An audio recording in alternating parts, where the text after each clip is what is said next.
So ప్రస్తుతం మనం వచ్చరికి ఫిష్ వెంకట్ అన్న. ఈ పేరు తెలియని వాళ్ళు సినిమా ఇండస్ట్రీలో ఎవ్వరు ఉండరు. ఏమైంది అన్నకి, ఏమైంది అసలుకి అన్ని కిడ్నీకి ఏమైందండి? ఎవరన్నా ఆడితేనే 30-40 లక్షలు ఆడుతారు. సో అన్నకి ఇంత దీనస్థితి రావడానికి కారణం ఏంటంటారు? నువ్వు షాక్ అవుతావు. ఇన్ని డబ్బులు మీ దగ్గర ఉన్నాయా? నాగర్లేవు, రూపాయలు నాగర్. సుమారు ఒక రోజు డయాలసిస్కి ఎంత అవుతాయి అమ్మా? ప్రైవేట్లో అంటే రేట్ ఎక్కువ కదా, పోనీ శాస్త్రశాస్త్రంలో ఉంటున్నాం. చిరంజీవి ఆఫీస్ నుంచి ఫోన్ వచ్చిందని చెప్పారు, మేము విన్నాం. సో అది నిజమా అబద్ధం? ఫిష్ వెంకట్ అన్న పేరు చెప్తే నేను రామ్నగర్ వచ్చిన దగ్గర నుంచి ప్రతి ఒక్కరు ఫిష్ వెంకట్ దోస్తులకు చెప్పమంటే చెప్పాడు, ఎవ్వరు చెప్పాడు. గబ్బర్ సింగ్ టీం కూడా చెప్పాడు. నమస్తే, నేను మీ Gopi. Welcome back to our channel. So ప్రస్తుతం మనం వచ్చరికి ఫిష్ వెంకట్ అన్న. ఈ పేరు తెలియని వాళ్ళు సినిమా ఇండస్ట్రీలో ఎవ్వరు ఉండరు. సినిమా ప్రేమికులు కూడా అసలుకి ఈ పేరు తెలియని వాళ్ళే ఉండరు. ఎందుకంటే ఆయన మొహం చూస్తే ప్రతి ఒక్కరు గుర్తుపడతారు. సో అసలు ఆ ఫిష్ వెంకట్ అన్నకి అసలు ఏమైంది?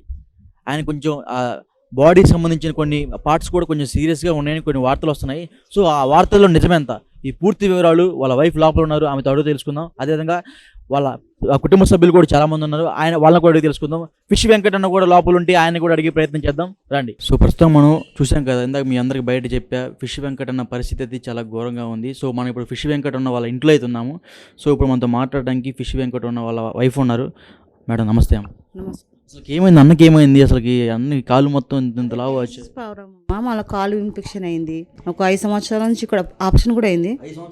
5 సంవత్సరాల నుంచి నరకం చూస్తుండు, కొంచెం తగ్గింది, మంచిగా అయిండు, షూటింగ్లో పోతుండు, అది ఇది మళ్ళీ స్టార్ట్ అయింది. ఇది డయాలసిస్ కూడా కొంచెం ఎక్కువ ప్రాబ్లం అయిపోయింది. కిడ్నీకి ఏమైందండి? కిడ్నీలు ఖరాబ్ అయింది. ఎవరన్నా ఆడితేనే 30-40 లక్షలు ఆడుతారు ఒకటి, ఒక కిడ్నీకి. అట్లా కొంచెం వెనక ముందు అవుతుంది. మళ్ళీ ఆప్షన్ చేయడానికి 5 లక్షలు అంట. మళ్ళీ మందులకు దేని తప్పిదేం 5,000. అట్లా చాలా లోపల కుమిలిపోతుండే. ఎవరిని అడగలేక, ఎవరు చెప్పలేక చెప్తే సినిమా ఇండస్ట్రీలో అందరూ తెలుసు, అన్న చాలా పెద్ద ఆర్టిస్ట్. సో అన్నకి ఇంత దీనస్థితి రావడానికి కారణం ఏంటంటారు? అదే కిడ్నీ ప్రాబ్లం. ఆయనకు కిడ్నీ ప్రాబ్లము, మళ్ళీ థైరాయిడ్, షుగరు, బీపీ, కాలు ఇన్ఫెక్షన్ అయింది. మరి దాన్ని కొట్టేస్తారా ఏమే అది కూడా తెలియవచ్చా? నువ్వు ఆ కాలుని చూస్తే నువ్వు షాక్ అవుతావు. అదొకటి టెన్షన్. ఆ టెన్షన్కి హాస్పిటల్ కూడా పోతున్నాడు.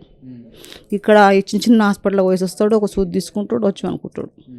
పెద్ద హాస్పిటల్లో పోతే ఏం చేస్తారు అని ఆయనకు ఒక భయం.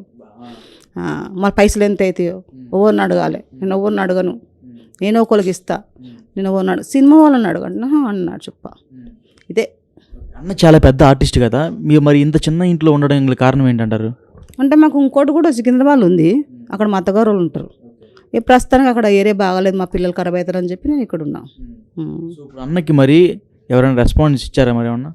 ఇప్పుడు మొన్న వాళ్ళు చూసి చిరంజీవి మేనేజర్ ఫోన్ చేస్తే ఈరోజు పోయిండు. మరి మీకేమైంది? మీకు కూడా చాలా ఆరోగ్యం చాలా బాగాలేదంట, ఏమైంది?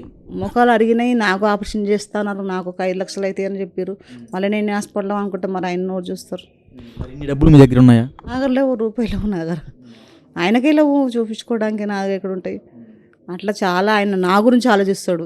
నాకేమైనా అయితే ఈమె పరిస్థితి ఏంది అని అట్లా కొంచెం బాధపడుకుంటా ఏడ్చుకుంటూ కూర్చుంటాడు. ఎవరు చెప్పలేక, ఎవరు చేయలేక, దోస్తులకు చెప్పమంటే చెప్పాడు, ఎవ్వరు చెప్పాడు. గబ్బర్ సింగ్ టీం కూడా చెప్పాడు, ఎవ్వరు చెప్పాడు. వాళ్ళు వచ్చినా కూడా చూస్తారు, అన్న నమస్తే అంటారు, వెళ్ళిపోతారు. తప్పించి అన్న మనకి ఇంత పరిస్థితి ఉంది కన్నాడు, హాస్పిటల్కి పోదామని ఏ దోస్తు రాడు. సొంత కొడుకులు కూడా దూరం పెట్టారని చెప్తున్నారు. సొంత కొడుకులు ఆయన నిన్న కోపంతో చెప్పిండు, పెద్దోడు చిన్నోడు వాళ్ళే కదా నిమ్స్లో ఉంటే అంత మా ఊరు పెద్దోళ్ళు ఉన్నారని వాళ్ళే కదా చూపించారు అన్నీ. తిరిగి చిన్నోడు తీసుకుపోయిండు, తీసుకొచ్చిండు, అన్నీ చేస్తాడు. ఇక కోపం వస్తేనే తిట్టుకుంటారు అంతేగాని చేస్తాడు. మరి పెద్ద పెద్ద ఎవరైతే ఆర్టిస్టులు, హీరోలు ఉన్నారు కదా, వాళ్ళు ఏమి రెస్పాన్స్ ఇవ్వలేదు అన్నకి? చెప్పలేడు కదా ఆయన, అసలు చెప్పనిస్తలేడు. చెప్పొద్దంటు. టార్జన్ తెలుసుగా మీకు? ఆ టార్జన్ అన్న నాకు వారం రోజులు ఫోన్ చేస్తుండు. అమ్మ ఆయన ఏమన్నా అనుకోని, అమ్మ నువ్వు ముందడుగేసి నువ్వు ఛానల్ చేస్తే అందరు ఛానళ్ళు వస్తారని చెప్పి ఆయన నాకు రోజు చెప్తుండు. అయినా కూడా నాకు చెప్పనిస్తలేడు. ఇక మా బిడ్డనే మా డాడీ ఏమన్నా నన్ను తిట్టినా పర్లేదు అని చెప్పి కొత్త కూడా వాళ్ళది వెళ్ళిపోయి వాళ్ళకి ఫోన్ చేసి, అన్న ఇట్లా సంగతి అన్న మా డాడీ పరిస్థితి బాగాలేదన్నా అని వారం వస్తుందంటే మొన్న వచ్చి చేసిపోయాడు. నేను అప్పటికీ నాకు నచ్చలేదు, కానీ బాధ తట్టుకోలేక ఇంటర్వ్యూ చేసి మరి అట్లా బాధపడ్డాడు, చాలా బాధపడ్డాడు. ఆయన ఫస్ట్ టైం అట్లా చెప్పడం కదా, చాలా బాధపడ్డాడు. అట్లా అయిపోయింది. అన్న కిడ్నీలు బాగోవడానికి సుమారు 8 లక్షలు ఖర్చు అయితే అన్నారు. కిడ్నీ ఆడితే ఇట్లా 30 లక్షలు ఆడుతున్నారు.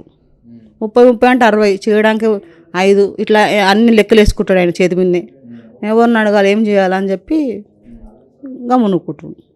పోనీ చేస్తున్నావు ఉంటున్నావు, నేను చచ్చిపోతే ఇవి పరిస్థితి ఏందో నా పరిస్థితి ఏందో ఆలోచిస్తాడు. అట్లా ఆలోచించుకుంటూ అంటాడు. తినడు చేయడు కానీ కడుపు పోతుంది, కాలు చేతులు పోతాయి. డయాలసిస్ పోవడం కదా, దినం డయాలసిస్ పోవాలి. ఆయనకు సూది అంటే భయం. సుమారు ఒక రోజు డయాలసిస్కి ఎంత అవుతాయి అమ్మా? అంటే ప్రైవేట్లో చేయించుకుంటలేడు, గాంధీలో చేయించుకుంటాం. ప్రైవేట్లో అంటే రేట్ ఎక్కువ కదా. అంత పెద్ద ఆర్టిస్ట్ లైఫ్ బతికి మళ్ళీ ప్రైవేట్ హాస్పిటల్కి ఎలాంటి భయపడతా గాంధీ హాస్పిటల్కి వెళ్తా అసలు ఓడైనా అట్లాంటిది గాంధీలో చేయించుకుంటాం. దినం ఇప్పుడు పోవాలి. పొద్దున 6 గంటలకు పోతే 10 గంటలకు వస్తుంది. చిరంజీవి ఆఫీస్ నుంచి ఫోన్ వచ్చిందని చెప్పారు, మేము విన్నాం. సో అది నిజమా అబద్ధం? వచ్చి పోయారు, అందుకే పోయారు కదా. అది నిజమే. అక్కడ రమ్మని చెప్పారు అంటే మళ్ళీ ఇక్కడ ఏమిదో నాకు వచ్చినాక తెలుస్తుంది. 11 గంటలకు పోయారు. 11 గంటలకు ఇప్పుడు పిలిచారా? పొద్దున్నే పిలిచారు, 11 గంటలకు పోయారు. ఎన్ని గంటలు వస్తారంట అన్న? మరి నాకు తర్వాత 4 గంటలకు వస్తాను. అంటే నాకు తెలిసి చిరంజీవి దగ్గరికి ఈ విషయం వెళ్ళిందంటే సో అది వేరేలాగా ఉంటుంది, మీ అందరికీ తెలిసిన విషయమే. సో చిరంజీవి గారి మీద మీకు ఏమైనా నమ్మకం ఉందా? నమ్మకం ఏంది, నాకు చిరంజీవి అంటే నాకు చిన్నప్పటి నుంచి ఇష్టం. నాకు మా అన్న అంటగో వాళ్ళ ఇంటికి కూడా పోయి ఫోటో దిగేది వచ్చిన, ఆయనతో గొడవ పెట్టుకుని మాకు ఇన్ని సినిమాలు పని చేస్తాను, నాకు చిరంజీవి దగ్గర తీసుకోవా అని చెప్పి నాకు చిన్నప్పటి నుంచి చిరంజీవిని అన్న అని పిలుస్తాను. నాకు ఇష్టం చాలా. అన్న మీ సొంత అన్న రూపంలో చదువుకున్నట్టు మా నైనా వాళ్ళ ఫ్యామిలీ మొత్తం చిరంజీవి ఫ్యాన్సే. నాకు చిన్నప్పటి నుంచి చిరంజీవి అన్న. ఇప్పటికీ ఆయన సినిమా వస్తే ఒక పండుగలాగా నాకు ఆయన అంటే చాలా ఇష్టం. మీ సొంత అన్న రూపంలో ఇప్పుడు నాకు తెలిసి మీకు వచ్చి ఉంటాను నాకు తెలిసి. ఎందుకంటే చిరంజీవి గారి దగ్గరికి ఈ విషయం వెళ్ళిందంటే మామూలు విషయం కాదు. ఎందుకంటే మ్యాక్సిమం ఆ పని అయిపోయినట్టే.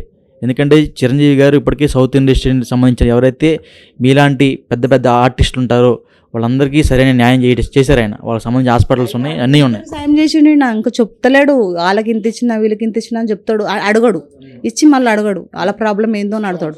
కానీ ఈయన అడుకోడు. నా ప్రాబ్లం ఇట్లుంది కదా ఇవ్వండి అని అడుకోడు. మొన్న కూడా డీసెంట్గా ఎవరో ఫేస్బుక్లో పేజ్ న్యూస్ పెట్టి 60,000 తీసుకున్నాడు. ఈయన మంచి లేకున్నా కూడా 60,000 10 లక్షలు ఇస్తాను స్కీమ్ అంటది. స్కీమ్ మొన్న పండుగ రేపనంగా రాఖీల పండుగ అంత మోసం చేశారు. దానికి కొంచెం చాలా వెంకటలేదు. అన్న మోసం చేసి 60,000 తీసుకున్నాను. ఆయన ధర లేకుండా వీళ్ళతో అడిగిచ్చిండు, పైసలు వస్తే నేను హాస్పిటల్లో చూపించుకుంటాను. అట్లా కూడా జరిగింది. ఫేక్ న్యూస్ అంట అది. పట్టుకుందామంటే ఆయన చేత కాదు కదా, మంచిగా ఉంటే ఆయన ఎప్పుడు పట్టుకుంటాడు. ఈ ఏరియాలో ఫిష్ వెంకట్ అన్న పేరు చెప్తే నేను రామ్నగర్ వచ్చిన దగ్గర నుంచి ప్రతి ఒక్కరు ఫిష్ వెంకట్ అన్న అంటే అందరూ గుర్తుపట్టేసి చెప్తున్నారు. వీళ్ళు ఈ ఏరియా మొత్తం తెలిసిన ఆయన బయటకు ఎందుకు చెప్పుకోలేకపోతానంటారు? అదే చెప్పాడు ఆయన. చెప్పడు, అడగడు, నా పరిస్థితి అని చెప్పడు. తినకున్నా తిన్నా అంటాడు. ఎవరన్నా వచ్చినా కూడా తినండి అంటాడు. తప్పించి ఆయన నాకు ఈ ప్రాబ్లం ఉంది, నా దగ్గర అన్నం లేదు, నాకు గోళీలు లేవు అని చెప్పుకోడు ఆయన. చెప్పాడు. మా అభిమానం అడ్డొస్తూ ఉంటుంది. చెప్పడు, అదే చెప్పాడు. లేకున్నా ఉన్నట్టే ఉంటాడు. ఇప్పుడు ఈ గబ్బర్ సింగ్ టీం వచ్చిన సరే వాళ్ళు కూడా ఏం పట్టించుకోరా? వస్తారు, మాట్లాడతారు, వెళ్ళిపోతారమ్మా. అంతే తప్పించి మరి అన్న నీ పరిస్థితి ఉంది కదా నాడు, మరి హాస్పిటల్ పోదాం చేద్దాం నాడు అని ఫ్రెండ్స్ అందరూ అనాలి కదా. ఒకప్పుడు ఎంతో అది చేసిండు, ఎవరు ఏమన్నారు. వస్తారు, మాట్లాడతారు, వెళ్ళిపోతారు. నేను కూడా ఏం పట్టించుకొని ఏమంటాం, ఆయన మళ్ళీ ఏమని అంటాడేమో అని. సో ఫిష్ వెంకట్ అన్నకి మన వ్యూవర్స్ మన ఛానల్ తరపు నుంచి అదేవిధంగా మన రెడ్ టీవీ తరపు నుంచి ఎవరైతే చూస్తున్నారో ఈ వీడియోని, సో వారందరూ ఫిష్ వెంకట్ అన్నకి ఖచ్చితంగా సహాయం చేయాలి. అమ్మ ఫిష్ వెంకట్ అన్నకి సహాయం చేయాలంటే ఒక నెంబర్ చెప్పండి, ఫోన్పే నెంబర్ ఏమైనా ఉందా? PhonePe number uncle తెయ్యాలా?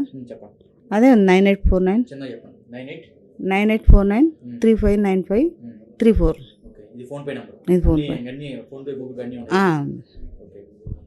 సో చూసాం కదా, ఇప్పుడు మేడం గారు చెప్పిన నెంబర్ ఏదైతే ఉందో అది ఫిష్ వెంకట్ అన్న నెంబరు. అన్నకి ఎవరైతే అన్నని చూసి ఎవరైతే నవ్వుతున్నారో, చూసి అది అన్న మళ్ళీ సినిమా సెట్లోకి వెళ్ళి సినిమా థియేటర్లో మనకు కనపడితే అన్నం చూసి అంతగా మనం నవ్వుకుంటాం, అందరికీ తెలిసిందే. సో మరలా అదే నవ్వు మనం థియేటర్లో అన్నం చూడాలంటే డెఫినెట్గా అన్నని కాపాడుకోవాల్సిన బాధ్యత మనందరి మీద ఉంది. ముఖ్యంగా సినీ ప్రేమికులు ఎవరైతే ఉన్నారో వాళ్ళందరూ అన్నకి సపోర్ట్ చేయాలి. అన్న ఫోన్పే నెంబర్ కింద మా ఛానల్ కింద స్క్రోల్ అవుతూ ఉంటుంది. సో డెఫినెట్గా అన్నకి సహాయం చేయాలని మనం మనస్ఫూర్తిగా కోరుకుంటున్నాము. అన్నకి నోరు తీసి అడిగితే చాలా మంది ఖచ్చితంగా ఇచ్చేవారు ఉంటారు, బట్ ఈయనకి ఆత్మాభిమానం ఒకటి అడ్డు వచ్చి ఎవరిని అడగట్లేదంట. సో ఎనీవే ఈ విషయాన్ని అయితే ఈరోజు చిరంజీవి గారి దగ్గరికి అయితే తీసుకెళ్ళడం జరిగింది. సో ఆయన కూడా దీనికి మంచిగా స్పందించి ఈరోజు అయితే ఆయన పిలిపించుకొని ఆ సమస్య ఏందని మాట్లాడుకోవడం, అదేవిధంగా ఈరోజు బ్లడ్ బ్యాంక్ దగ్గరికి ఫిష్ అని అయితే వెళ్ళడం జరిగింది. సో 3 గంటల తర్వాత మరలా ఇంటికి రావడం జరుగుతుంది. సో అన్న వచ్చిన తర్వాత కూడా మాట్లాడే ప్రయత్నం చేద్దాం. సో ప్రస్తుతానికి అన్న ఏ అయితే ఇప్పుడు ఆ సినిమాలు తీశారు ఆ సినిమాలకు సంబంధించిన ఫొటోస్ మొత్తం ఇక్కడ ఉన్నాయి. సో ఒకసారి మనం చూసుకోవచ్చు. సో పాయింట్ మనం చూసుకోవచ్చు కదా, హీరో రామ్, పోతినేని రామ్, సో వీళ్ళందరూ ఉన్నారు చూసుకోవచ్చు. ఒకసారి మనం విజువల్స్ కూడా చూసుకోవచ్చు. సో ఇవన్నీ సంబంధించిన మొత్తం అన్న తీసుకున్నాయి. అన్న అంటే డెఫినెట్గా ఫిష్ వెంకట్ అనే పేరు. అదేవిధంగా తరువు సినిమాలో మనం చూసుకోవచ్చు, రవితేజ గారు పేరు పెట్టేలా ఒరే ఫిష్ అనగానే అసలు ఎంత ఆనందం వేస్తుంటే ఆ చిన్న కాన్సెప్ట్ చూసుకోగానే. సో మనకి కూడా నవ్వు వస్తుంది.